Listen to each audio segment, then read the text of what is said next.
Hi there. This video is an exam paper walkthrough of the Eduqas GCSE Mathematics Foundation Tier Component 2 paper from autumn 2023.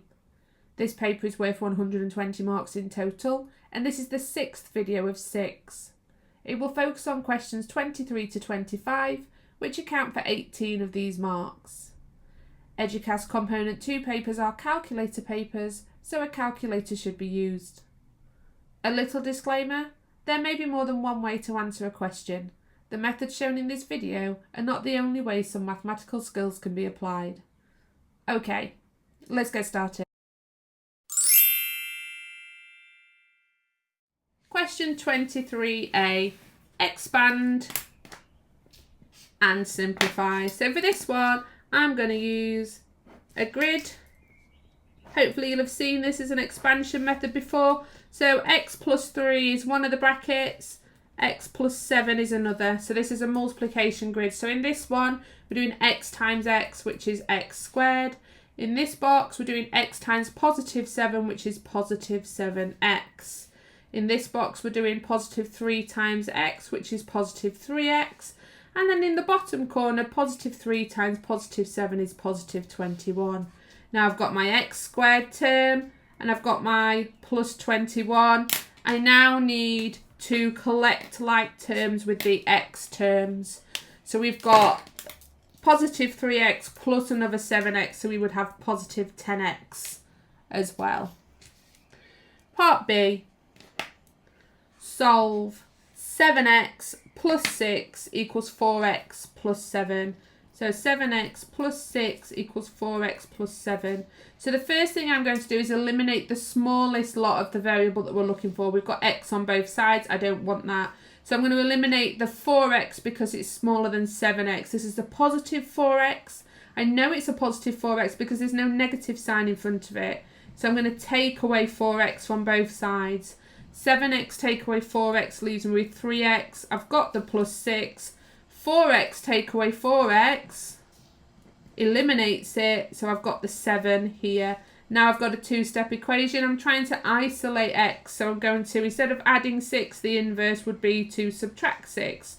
So we have 3x equals, and when I subtract 6 on this side, because I need to balance the equation, 7 subtract 6 is 1. And then my last step, divide by 3, because 3x is 3 multiplied by x, and the inverse of multiplying by 3 is to divide by 3. 3x divided by 3 is x. 1 divided by 3 is 1 over 3, and I'm going to leave it as a fraction. Part C, factorise. Y squared subtract 400. This is the difference of two squares, guys. We still need two brackets because we have the squared term and the number term. Okay, so we still need two brackets. Each bracket is going to have a y in it. Y times y is y squared. But then in each bracket for the number, we need the square root of 400. So the square root of 400 equals 20. So we're going to put 20 in each bracket. We need it to be a negative 20, so we're going to get a positive and a negative to make sure we get a negative 400 at the end. Part D, solve the following simultaneous equations. You must show all your working out. Okay, so the first thing I do with simultaneous equations is I look to see if I have any matching variables. So does the coefficient of the x and the y's match? No, none of them match at the minute. I've got 7x and 1x. I've got minus 3y and plus y. So I'm going to make them match. So I'm going to multiply this equation by 3. X times 3 is 3x, y times 3 is 3y, and then 3 times 3 is 9. Remember to multiply everything in that equation. Now I'm comparing these two. And I do have matching coefficients. I have 3y and 3y. So now I need to decide whether I add or subtract these equations to eliminate a variable. So looking at those signs, we've got a negative 3y and a positive 3y. The signs are different, so we need to add so that we eliminate y. 7x add 3x is 10x. Negative 3y add 3y cancels out our y terms. 26 add 9 is 35. So we've got a one-step equation here that we can solve. 10x is 10 multiplied by x. The inverse of multiplying by 10 is to divide by 10. So 10x divided by 10 is x. Do the same on both sides to balance the equation. So 35 divided by 10 is 3.5. So x is 3.5 on our answer line. Now that I know x, I can calculate y, and I'm going to use this equation here. So we have x plus y equals 3. I know that x is 3.5, so 3.5 plus y is equal to 3. Now I'm trying to isolate y, that's the value I need to know, so I'm going to subtract 3.5 from both sides, which gives me y equals 3 subtract 3.5 is minus 0.5. Do that on your calculator if you need to, guys. So y is minus 0.5. Question 24. The two shapes below are similar. So we've got this shape with some measurements, this shape with some measurements, they're similar. So they have a relationship. Diagram not drawn to scale, so we can't measure anything directly from it. Find the value of r and the value of t. Now if these two shapes are similar, it means they will have a scale factor. Okay, so a scale factor in common.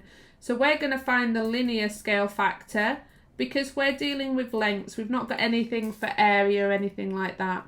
So we need to identify a corresponding length on each shape. So we're going to go with this length and this length because they are corresponding, they have a relationship. So to find the scale factor, I'm going to do 15.6 divided by 10.4.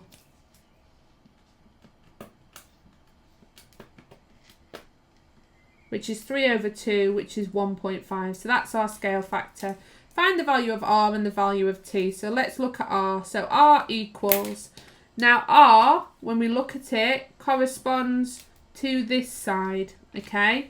So if we get the smaller side of 7.6 and we multiply it by our scale factor of 1.5, that will tell us what r is. So r is 11.4 centimetres, 11.4 centimetres. Now we're going to find t. So let's have a look at what side t corresponds with. So t corresponds with this side. So we're starting with the bigger, trying to get to the smaller. So we divide this time. 19.5 divided by 1.5. So t is 13 centimetres.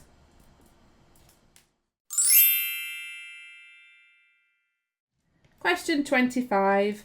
Vaughan cycles down a track from the top of a mountain to the bottom. The track goes down at an angle of 48 degrees to the horizontal. Vaughan is 800 feet above ground level. So then we've got a diagram. So this is the 48 degree angle to the horizontal. This is the 800 feet above ground level. And this is the top of the mountain to the bottom. And Vaughan's going to cycle down. Diagram's not drawn to scale, so we can't measure anything directly from it. Part A. Vaughan cycles from the top of the track to the bottom of the track. What distance has he cycled? So if he's going from the top to the bottom, he's travelling down this side. And if you look, guys, we have a right angle triangle formed here. So we're going to work with a right angle triangle. Okay, we know that this is 800 feet. We want to know the distance he's cycled, so let's call that x. What we're going to do is work out this angle here. Now we can work this angle out because to the horizontal is 90 degrees. So 90 take away 48 is 42 degrees. So that angle there is 42 degrees. So we've got a right angle triangle. We've got a side that we're trying to find and another angle that we know. So we're working with trigonometry here, guys. So trigonometry for right-angled triangles. So let's label our sides. Opposite the right angle is always the hypotenuse. Opposite the other angle is always the opposite, which means this must be the adjacent. Now we are looking for the hypotenuse and we know what the adjacent is. So we're working with the adjacent and hypotenuse, which means we're working with the cosine ratio because equals A over H, okay? You may use formula triangles to remind you of this from SOHCAHTOA, guys, okay? So I'm going to substitute what I know in. So cos of the angle that I know, which is 42, is equal to the adjacent, which is 800, divided by the hypotenuse, which is our x. Now I'm looking for the hypotenuse. Now if you're somebody that uses a formula triangle, if you cover the hypotenuse up, it tells you to do the adjacent divided by cos. So x equals 800 divided by cos of 42. And I'm going to put that in my calculator.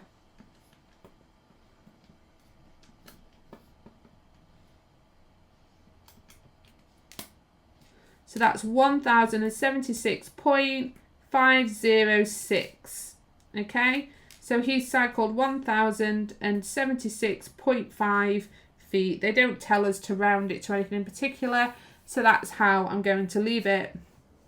Part B, state an assumption that you have made in answering part A.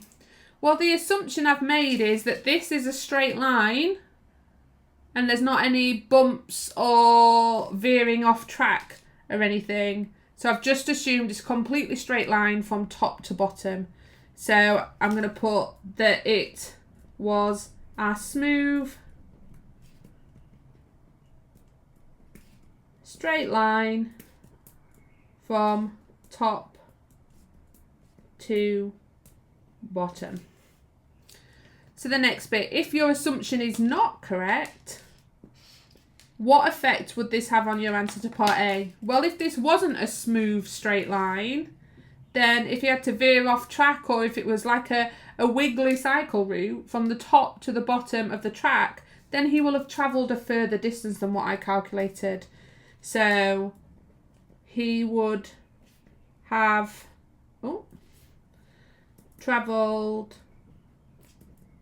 further, so my answer would be bigger.